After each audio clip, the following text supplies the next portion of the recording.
Marcus Aurelius taught wisdom to thousands of people throughout his life. He explained to them how to become wise. Above all, he taught them to be silent. But his 7 most important rules, no one heard, because he wrote them not in a book, but in a letter. And that letter belonged to only one person, his son. But his son never even picked up that letter. He never even read it. That is why these lines are the most painful advice in history. Words spoken but not listened to. The final silence left for posterity by a father, an emperor, and a philosopher. A sage lost in the pages of history. A ruler who kept Rome standing for 19 years. In the first line of that letter, he wrote, "My son, one day power will enchant you. But remember, the greatest power is mastery over yourself. If you cannot master yourself, then your power is meaningless. It will eventually slip through your fingers." Marcus Aurelius sat on Rome's throne, but his heart was always lonely. No matter how crowded his surroundings, there was always only him and his feelings. Everyone listened to his commands, but he listened most to his own silence. He spoke to his son not of golden thrones or victories, but of mastery of the mind. True victory, true mastery, came from the mind. Marcus knew, if a man cannot rule his own mind, he cannot rule an empire. So the first rule was, first, you must rule your own mind. One day you will be a commander, Marcus had written. But first, discipline the soldiers of your own mind. Until you bring them into line, they will disobey you. They will seize every opportunity to bring you down. Therefore, no matter who you are, you must first prepare your inner world for it. Because for Marcus, leadership was a silence that began with order. As long as a person's inner world is orderly and silent. If a man is impatient, he loses not his soldiers, but his own mind. If a man cannot control his anger, he cannot command any army. He said to his son, "Patience is a strategy of war. Silence is a weapon, and self-control is the mother of all victories." Every morning, before Rome awoke, Marcus would close his eyes and ask himself this question: who will I be today, emperor or slave? If he did not bring order to his inner world and train it with silence, his emotions would rule him, because he knew that a man who is a prisoner of his mind cannot be master of the crown. There was one more sentence in that letter, perhaps one of the purest pieces of advice he left his son. Before you learn to govern yourself, don't try to govern the world, because the world follows those who govern themselves. This was not just advice, it was a legacy. It was the summary of everything Marcus had learned throughout his life. A Stoic's battlefield is not outside, but within. And those who win that battle fear no external enemy. Because true leadership is the ability to command silence over one's own emotions. Marcus tried to teach his son not power, but control. But his son could not hear the storm in Marcus's words. Many kings throughout history commanded armies, but were defeated by their own inner voice. Marcus's letter still whispers today. Power is yours as long as you control it. But the moment it begins to control you, you become its slave. The second line of Marcus Aurelius' letter was like a warning, a sentence whispered by a father to his son, but echoing for centuries. My son, anger destroys everything built by wisdom. Marcus didn't just write this, he lived it. Because every day in Rome, he witnessed someone's anger. Generals, merchants, the people, senators, all of them burned their own lives because of a momentary anger. Because of a momentary anger, friendships that lasted for years were destroyed. He saw this and understood. If a man cannot control his anger, he is defeated not by his enemy, but by himself. A man defeated by himself has lost from the very beginning. One day, a soldier in his army was accused of disobeying an order. The commanders were shouting, The soldier was kneeling and defending himself. Marcus was silent. He just watched. No one understood why he remained silent. No one could make sense of it. Everyone expected Marcus to shout back in the same way. But then, the one sentence that came out of that silence ended everything. If you try to correct a mistake with anger, you make two mistakes. From that day on, a rule was born in Rome. Fear the silent man, because the silent man used his emotions not as a weapon, but as a shield. It was a shield found only in the wise who were silent. Marcus had that shield. The second rule Marcus wrote to his son was, never speak in anger, because in that moment, every word that comes out of your mouth weakens you. Anger seems to give a person momentary strength, but that strength turns around and destroys its owner a moment later. Just like fire burns your hand after warming it. Marcus knew this. A Stoic does not extinguish the fire. He understands the fire. In a letter he wrote to his son one morning, he continued, if someone can make you angry, that person controls you. And if you allow someone to control you, you are not free. Don't think Marcus's wise silence was only for external enemies. The real battle was against the enemy within, emotions. He didn't suppress his anger, he observed it. He let a thought pass through him, watching it without judgment, because he knew an observed emotion loses its power. Today, we do the exact opposite. A comment, a message, an argument, and we react immediately. But Marcus would say, your first reaction is your emotion. Your second reaction is your character. And character begins with patience. Anger clouds the mind. In that cloudiness, there is no justice, only defense. But silence is clarity. In that clarity, a person understands not what to respond to, but what not to respond to. Marcus wrote this to his son. A person's strength lies not in suppressing their anger, but in understanding it. Every emotion you understand becomes your servant. One day, a philosopher asked Marcus, what is the hardest part of being emperor? Marcus replied, controlling myself every day. That is why the second rule was a golden law in his eyes. A man who couldn't control himself would be a slave even on the throne. But a man who kept his patience would remain free even in chains. His son Commodus didn't hear these words, and history paid a heavy price for it. Rome's golden age turned to ashes in one man's rage. Marcus' letter is therefore a warning. Anger is a momentary fire, but if it burns an entire empire. Marcus Aurelius leaves us a lesson. It is easy to conquer a thought, but to suppress a feeling without understanding it kills a person. If someone provokes you today, don't respond, just wait. Those few seconds are your empire, because in that moment, freedom begins. He who conquers his anger conquers his world. Marcus Aurelius began the third section of his letter to his son with just one sentence.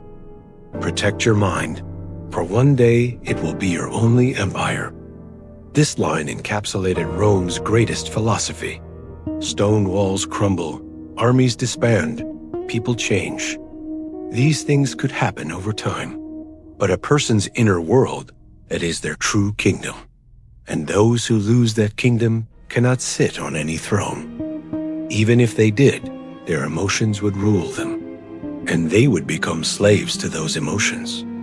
Marcus was drawing a map of the mind for his son, not a map of Rome, because he knew how a person sees the world depends on the order of their mind. Decisions taken according to the state of the mind would change. If the mind is cloudy, even the brightest sun is dark. If the mind is clear, even the hardest day is peaceful. That's why he wrote, a man's world is what he thinks. If you organize your thoughts, your destiny will follow. Marcus would clear his mind before talking to anyone in the morning. He did this not as meditation, but as a responsibility. Because for him, keeping his mind clear was as sacred as protecting Rome. For a Stoic, the mind is like a fortress. But the walls of that fortress are not built of stone. They are built of awareness. Every thought is a soldier, every belief a strategy. And when the discipline of this army is broken, the empire falls. Marcus wrote to his son, "Guard your mind, for every battle outside is first lost there. Train your thoughts, for they are the only soldiers who will defend you." Today, we have forgotten to guard our minds.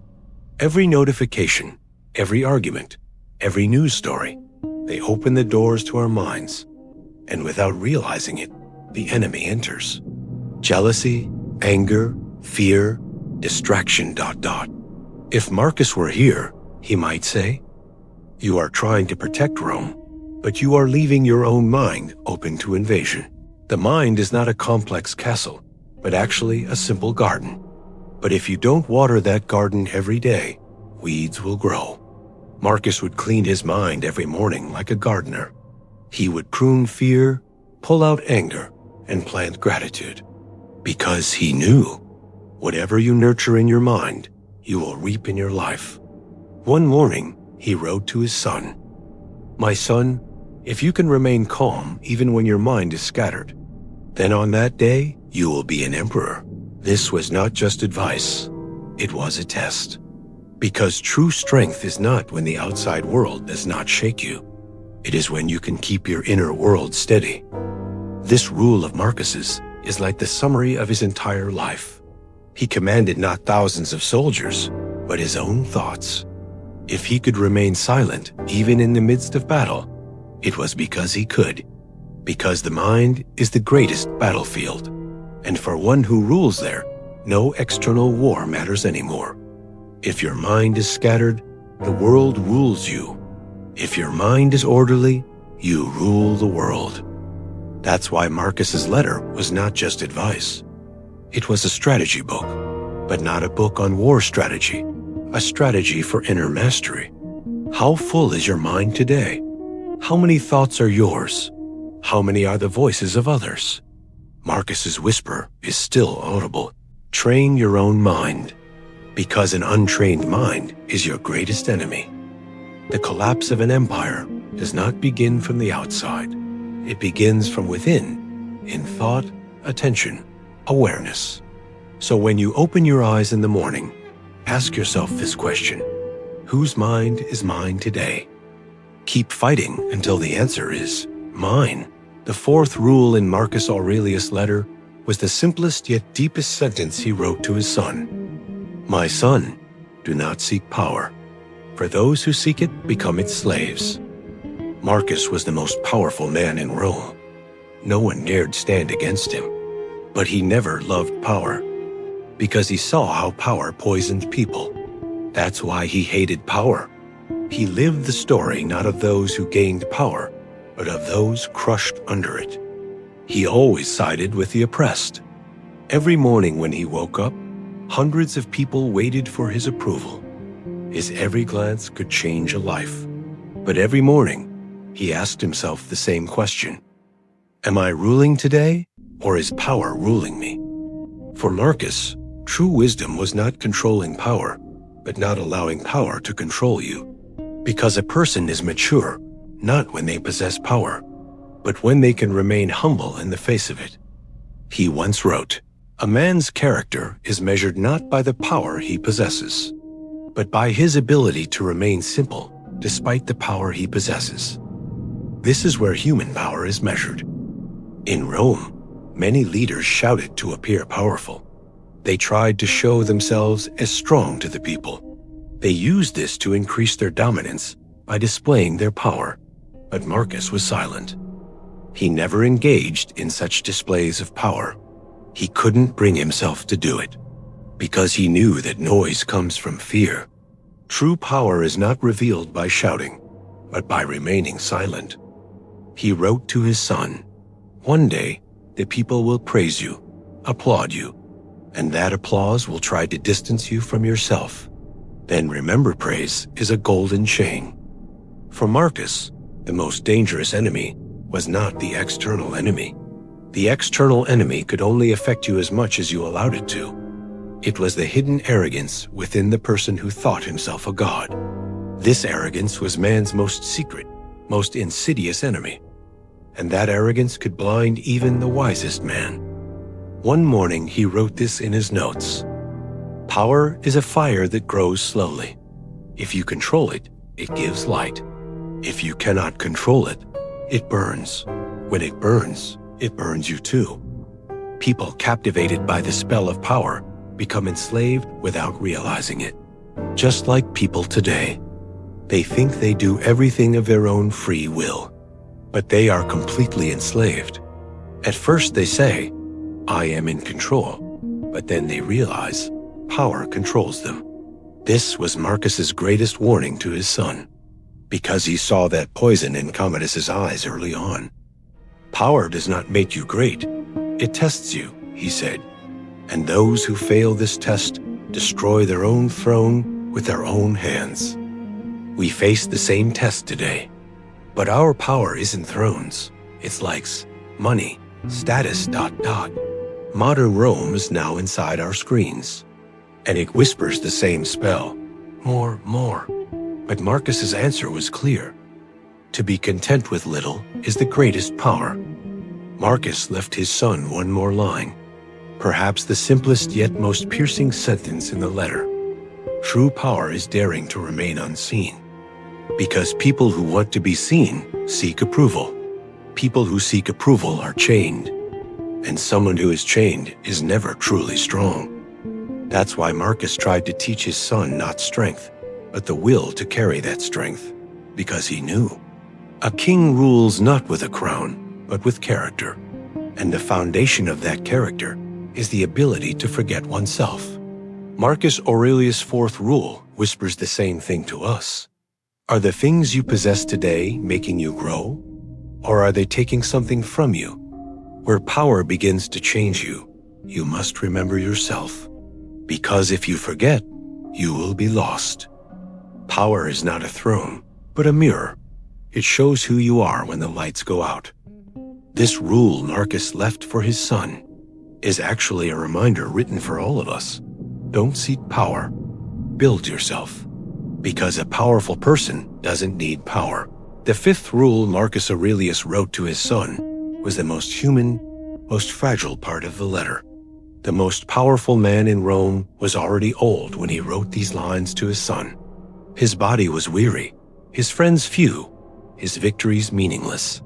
But the sage within him remained steadfast, and that sage wrote to his son, "My son, before a man rules the world, he must learn to be faithful to his own soul." Because Marcus knew a man's greatest betrayal is not to another, it is to himself. He had seen betrayal, conspiracies, and lies in the streets of Rome, but the most destructive was always within him. The moments when he abandoned his own beliefs. One day, he wrote to his son, "The moment a person begins to live to please others, they leave their own life behind."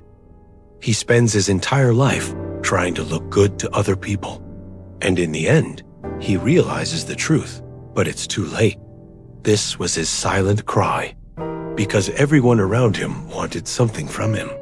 One wanted a decision, one wanted justice, one wanted approval, but no one asked Marcus about himself. And he realized this: living up to others' expectations is to erect your soul's tombstone prematurely. That's why he taught his son this. Loyalty should be felt not to others, but to one's own essence.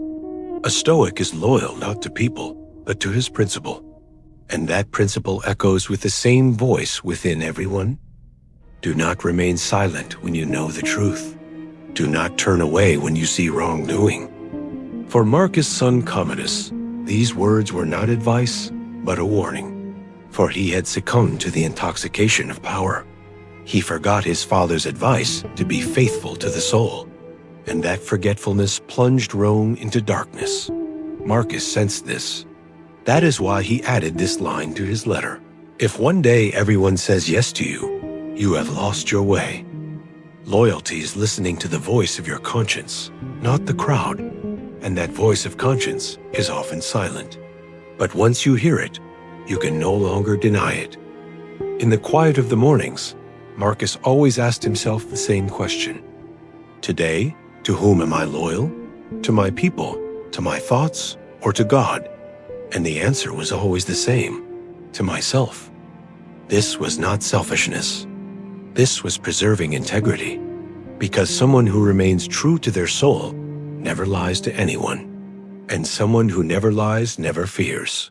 Marcus knew this, because when a person betrays their soul, even if they rule an entire empire, they are chained.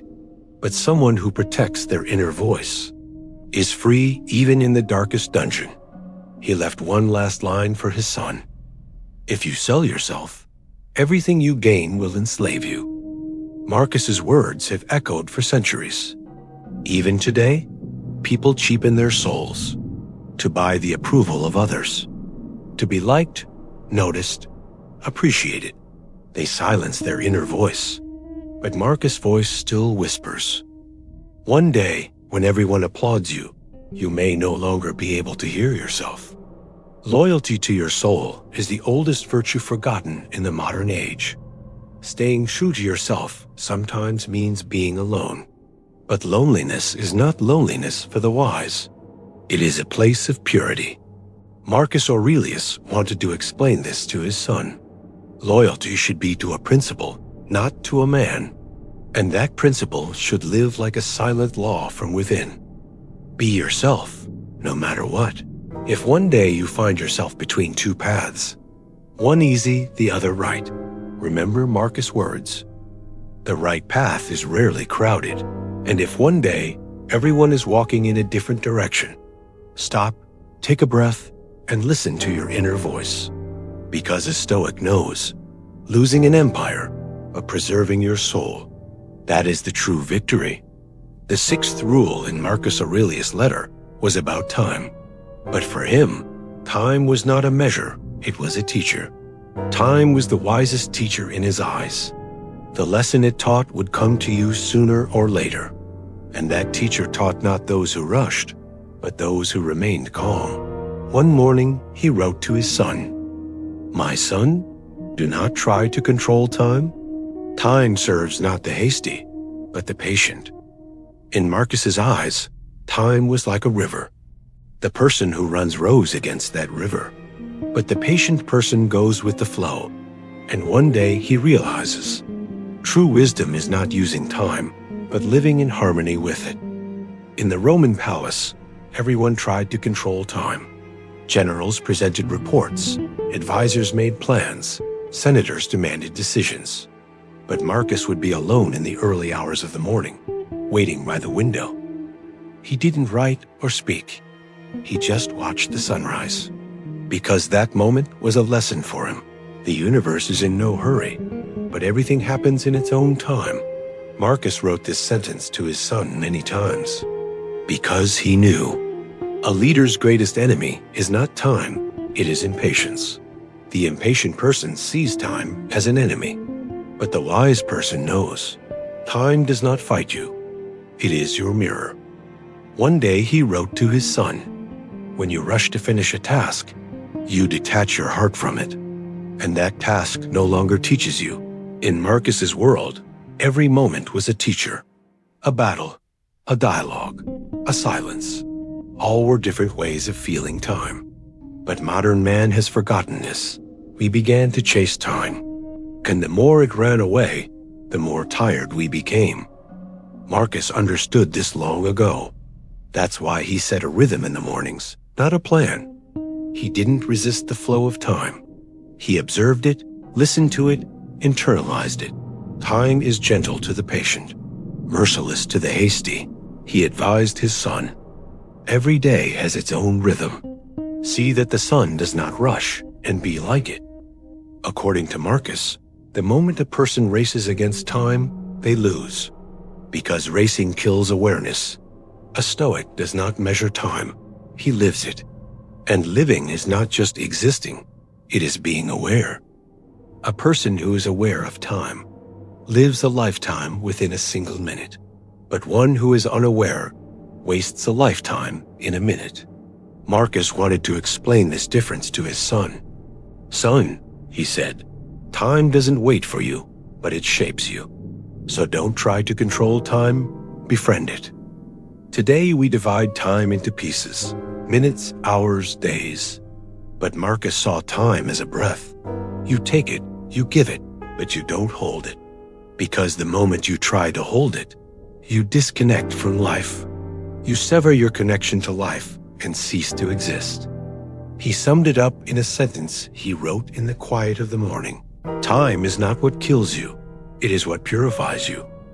Time is the enemy of the hasty, the ally of the calm. If one day you learn to wait patiently, time will no longer take anything from you, it will give to you. Marcus Aurelius' sixth rule is like a reminder.